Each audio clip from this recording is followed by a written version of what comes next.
আমরা জানি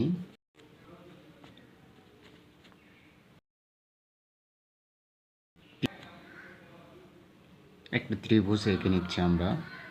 এটিকে আমরা ডিভাইডেড করে এক পাশে আই, এক পাশে ভি। এই ফর্মুলা থেকে আমরা মোটরের অ্যাম্পিয়ার, ভোল্টেজ এবং হর্স পাওয়ার ক্যালকুলেশন করতে পারি।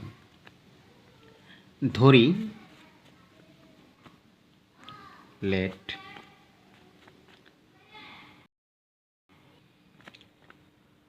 আই সমান পি ভাগ ভি, পাওয়ার ভাগ ভোল্টেজ।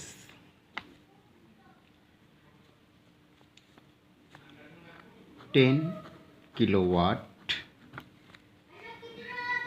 এবং ভোল্টেজ অ্যান্ড ভি সমান ভোল্টেজ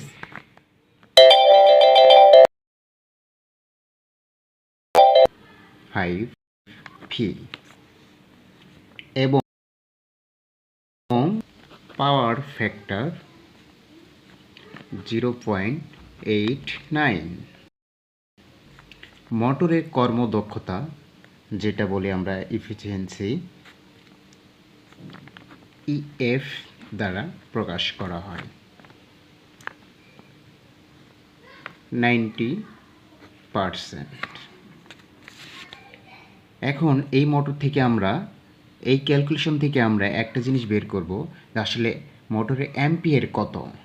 আর সেই ফর্মুলার জন্য আমাদের জানতে হবে, এখানে দেওয়া আছে আই সমান পি ভাগ ভি।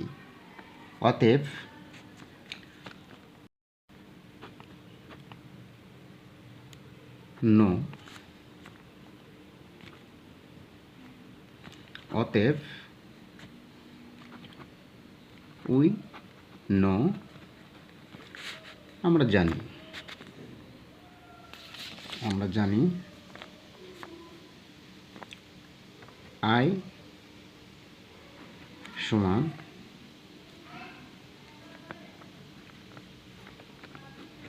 পি ভাগ ভি।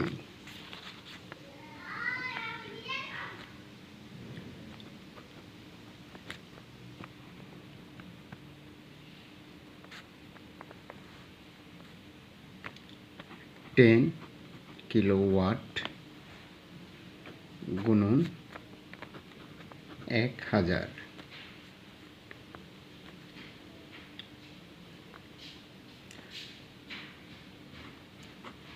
415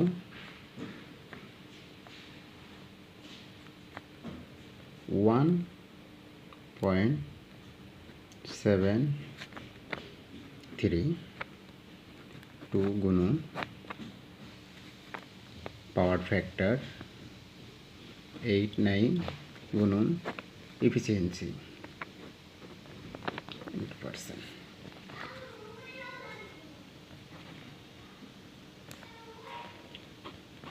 এটা ক্যালকুলেশন গুণন করলে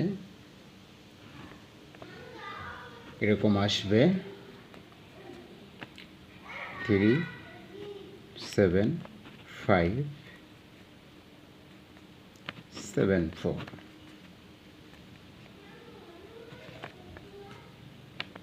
117,368।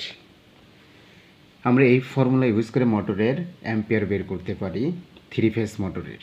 এটা শুধু থ্রি ফেজ মোটরের ক্ষেত্রে এই ইকুয়েশনটা প্রযোজ্য। আমরা থ্রি ফেজ মোটরের ইকুয়েশন আমরা এইভাবে করতে পারি যে আমরা আসলে কিভাবে এর কারেন্ট করতে পারি বা অ্যাম্পিয়ার বের করতে পারি।